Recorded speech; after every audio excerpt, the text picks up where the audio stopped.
इस कहानी को सुनते हुए मैं चाहता हूँ कि आप अपने आसपास की दुनिया को एक पल के लिए भूल जाएं, अपनी आंखें बंद करें और उन खौफनाक चीज़ों के बारे में सोचें जिन्हें आप कभी समझ नहीं पाए। मैं आपको एक ऐसी रात के बारे में बताने जा रहा हूँ जो मेरे लिए एक डरावने अनुभव से कहीं ज्यादा थी। यह एक ऐसी रात थी जो मेरी जिंदगी का हिस्सा बन गई। अगर आप मुझसे पूछें कि क्या आप उस रात को भूल सकते हैं, तो मेरा जवाब होगा नहीं, क्योंकि जिस रात मैंने उस हवेली का दरवाजा खोला, उस रात के बाद कोई भी डर अब मुझे चुपचाप बैठने नहीं देता। हमारी दुआ और हवेली का राज कहानी की शुरुआत होती है उस हवेली से जो हमारे शहर के सबसे पुराने इलाके में खड़ी थी। यह हवेली कोई मामूली इमारत नहीं थी, बल्कि उसकी खामोशी और रहस्यमय वातावरण ने उसे एक भूतिया और डरावनी जगह बना दिया था। हर किसी ने उसके बारे में सुनी सुनी बातें की थीं। कुछ लोग कहते थे कि यह हवेली शापित थी, कुछ का कहना था कि यहाँ कोई भूत प्रेत रहते हैं, और कुछ का तो यह भी मानना था कि वहाँ रात के समय अजीब अजीब आवाज़ें आती हैं। मैं और मेरे 3 दोस्त हमेशा इस हवेली के रहस्यों के बारे में सोचते रहते थे। कई बार हम सोचा करते थे, क्या सच में वहाँ कुछ है? क्या वह जगह सचमुच डरावनी है? लेकिन हम कभी भी वहाँ नहीं गए थे।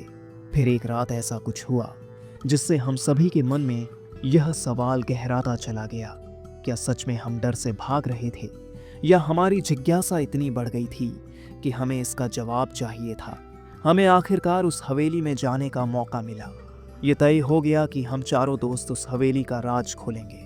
उस रात हम सब अपने मन में यह तय कर चुके थे कि इस बार कोई डर नहीं। टॉर्च की रोशनी से हम सभी तैयार हो गए थे। हमें अंदाजा था कि हम क्या करने जा रहे थे, लेकिन क्या हमने सच में पूरी तैयारी की थी? शायद नहीं। वो हवेली, वो डरावना रास्ता रात का समय था, और हवेली के पास पहुंचते ही मुझे महसूस हुआ कि कुछ अलग ही था। हवेली का माहौल इतना शांत था कि जैसे समय रुक गया हो। गगन में बादल घिरे हुए थे और हल्की सी हवा चल रही थी जो मुझे और मेरे दोस्तों को अंदर तक महसूस हो रही थी। क्या तुम लोग डर रहे हो? एक दोस्त ने कहा। चलो हम अंदर चलते हैं। हमने कदम बढ़ाए और हवेली के पास पहुंचे। दरवाज़ा पुराना था और जैसे ही हमने उसे खींचा, कुछ अजीब सा हुआ। दरवाज़ा बिना किसी आवाज़ के खुल गया। हमारी टॉर्च की रोशनी भीतर घुसी और हम अंदर चले गए। क्या आपने कभी महसूस किया है कि आप ऐसी जगह पर हो जहां हर कदम के साथ आपके दिल की धड़कन तेज हो जाती है? ये वही महसूस हो रहा था हवेली के अंदर, और वह रहस्यमयी खामोशी। हवेली के अंदर का माहौल और भी खौफनाक था।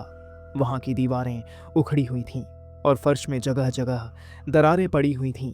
अंदर घुसते ही हमें ऐसा लगा कि जैसे हमारी हर आवाज़ को हवेली सुन रही हो। हर कदम पर हमारे पैर डगमगाने लगे, और तभी एक हल्की सी आवाज़ आई, क्या तुम यहाँ आए हो? हम चौंके, लेकिन कोई नहीं था। हवा के झोंके के साथ वह आवाज़ गुम हो गई। हमने एक दूसरे की तरफ देखा, लेकिन किसी ने कुछ नहीं कहा। हम आगे बढ़े और फिर एक कमरे में पहुंचे जहां दीवारों पर पुरानी पेंटिंग्स लटकी हुई थीं। बीच में एक पुरानी कुर्सी रखी थी जिस पर एक औरत बैठी हुई थी। उसकी आंखें बिल्कुल हमें देख रही थीं, जैसे वह हमारी हर हरकत पर नज़र रखे हुए हो।